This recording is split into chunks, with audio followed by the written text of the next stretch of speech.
Rise and shine! Mga ka-RSP, alamin natin ang swerte ngayong araw sa libreng feng shui at horoscope mula kay Mas Transkuha.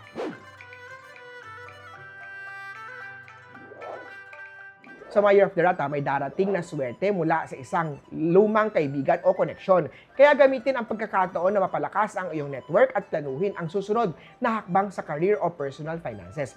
Blue at 2. Kaya samantala magandang araw para tapusin ang pending na dokumento at ipakita ang dedikasyon mo sa trabaho dahil makakatulong ito na mapansin ang effort at posibleng may reward na darating. Brown at 7. Kay Tiger naman tayo, may bagong responsibilidad. Huwag kabahan, kakayanin mo ito kung maayos mong paghahatiin ang oras at energy. Time management at pwede rin magpakita ng galing sa bagong challenge na ito. Matutuwa si boss dyan. Yellow at 5.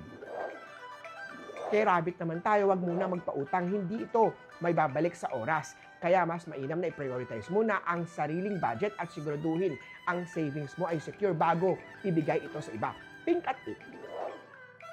Kay Dragon naman tayo, may dagdag income na paparating, gamitin ito sa pamimili ng Lucky Charm o pag-ayos ng finances bago sa New Year o Chinese New Year upang mapalakas ang financial swerte at maganda ang opportunity na pumasok. Gold at 6.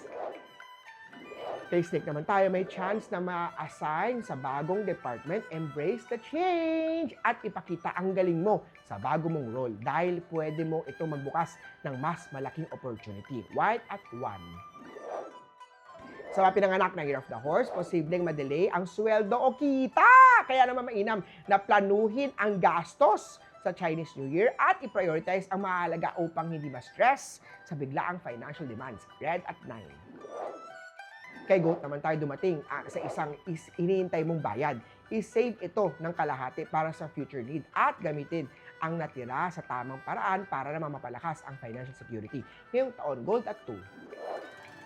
Kay Monkey naman tayo, may gastos para sa family pero may darating ding tulong dito. Kaya planuhin ang allocation ng maayos para hindi masayang ang pera at ma-maximize ang blessing na paparating sa family. Green at kay Rooster naman tayo, may lucky strike sa raffle o pakulo. Kaya naman nasamantalahin ang pagkakataon upang magkaroon ng dagdag na resource o surprise at pwede rin itong gamitin para mag-invest sa mga goal plan mo. Pink at 6. Kay Dog naman tayo, panalo ka sa productivity. Perfect day for tackling mga long overdue na trabaho. Kaya tapusin ang mga pending na project para ma-feel ang accomplishment at ma-boost ang reputation sa trabaho. Silver at 1.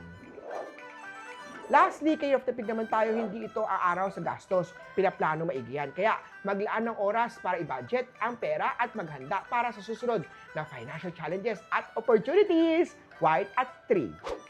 Muli po, ito po yung gabay lamang mula kay Mas Rans. Nasa inyong mga kamay nasilalay ang inyong tagumpay. Always think positive at i-manifest natin ang success. Mga ka-RSP,